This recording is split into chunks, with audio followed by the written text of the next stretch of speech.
Autre acte symbolique pour marquer le renouveau des relations entre la Côte d'Ivoire et Israël, le président de la République a été convié à un planting d'arbres dans le Bosquet des Nations de la forêt de Jérusalem, un acte qui en Israël n'est pas considéré comme un acte banal.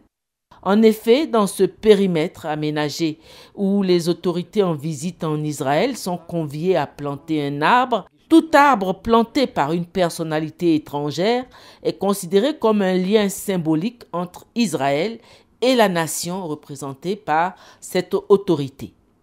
Avant que le président de la République ne procède au planting de son arbre, M. Gaël Grunewald, le président du Fonds national juif qui œuvre pour le développement des forêts autour de Jérusalem, lui a exprimé sa gratitude pour l'estime qu'il porte à l'État d'Israël. Cet arbre que vous avez planté sur la terre de Judée, Monsieur le Président, proclame dans le ciel où il s'élève l'amitié de la Côte d'Ivoire et d'Israël.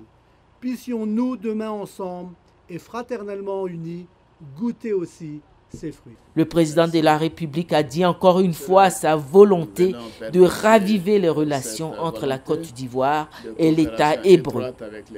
Pour marquer la solennité et la force de l'acte qui va être posé, les ambassadeurs de Côte d'Ivoire en Israël et d'Israël en Côte d'Ivoire ont été invités à lire en français et en hébreu la prière du planteur. Après ce cérémonial, le président de la République a procédé au planting de son arbre, un arbre qui vient sceller une amitié encore plus forte entre la Côte d'Ivoire et Israël.